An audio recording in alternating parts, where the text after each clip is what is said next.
Welcome back to the Lights Out podcast, bedtime stories for boys and girls, for when the lights go out. Good evening, boys and girls. Are you ready for bed? Are you all snuggled up and ready for another Lights Out bedtime story? Good. Well, you're in for a giant treat tonight, because tonight's story is called James and the Giant Peach by, you've guessed it, world's #1 storyteller, Roald Dahl. And a big shout out goes to all the followers on Spotify.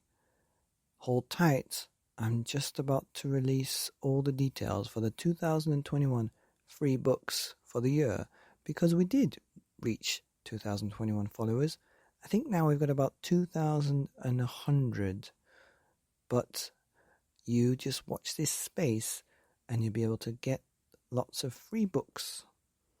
But back to the story, because it's all about the story. And this one is a new one. And let's see if you like it. It's James and the Giant Peach by Roald Dahl. Once upon a time, until he was 4 years old, James Henry Trotter had a happy life. He lived peacefully with his mother and father in a beautiful house beside the sea. There were always plenty of other children for him to play with, and there was a sandy beach for him to run around on, and the ocean to paddle in. It was the perfect life for a small boy. Then, one day, James's mother and father went to London to do some shopping, and there a terrible thing happened. Both of them suddenly got eaten up, in full daylight, mind you, and on a crowded street, by an enormous angry rhinoceros, which had escaped from the London Zoo. Now, this, as you can well imagine, was rather nasty experience for two such gentle parents. But in the long run, it was far nastier for James than it was for them. Their troubles were all over in a jiffy. They were dead and gone in 35 seconds flat. Poor James, on the other hand, was still very much alive, and all at once he found himself alone and frightened in a vast, unfriendly world. The lovely house by the seaside had to be sold immediately, and the little boy, carrying nothing but a small suitcase containing a pair of pyjamas and a toothbrush, was sent away to live with his two aunts. Their names were Aunt Sponge and Aunt Spiker, and I'm very sorry to say that they were both really horrible people. They were selfish and lazy and cruel, and right from the beginning they started beating poor James for almost no reason at all.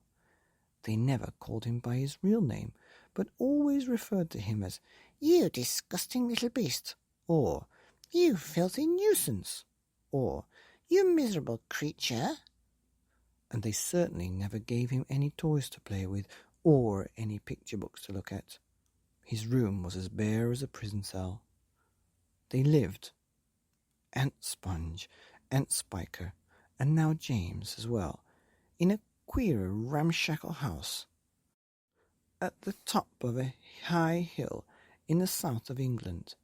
The hill was so high that from almost anywhere in the garden James could look down and see for miles and miles across the marvellous landscape of woods and fields, and on a very clear day, if he looked in the right direction, he could see a tiny grey dot far away on the horizon, which was the house that he used to live in with his beloved mother and father. And just beyond that, he could see the ocean itself, a long thin streak of blackish blue, like a line of ink beneath the rim of the sky. But James was never allowed to go down off the top of that hill. Neither Aunt Sponge nor Aunt Spiker could ever be bothered to take him out herself, not even for a small walk or a picnic, and he certainly wasn't permitted to go alone. "The nasty little beast will only get himself into mischief if he goes out of the garden," Aunt Spiker had said, and terrible punishments were promised him, such as being locked up in the cellar with the rats for a week, if he even so much as dared to climb over the fence. The garden, which was covered The whole of the top of the hill was large and desolate, and the only tree in the entire place, apart from a clump of dirty old laurel bushes at the far end, was an ancient peach tree that never gave any peaches. There was no swing, no seesaw, no sandpit, and no other children were ever invited to come up to the hill to play with poor James. There wasn't so much as a dog or a cat around to keep him company, and as time went on, he became sadder and sadder, and more lonely, and he used to spend hours every day standing at the bottom of the garden, gazing wishfully at the lovely but forbidden world of woods and fields and ocean that was spread out below him like a magic carpet.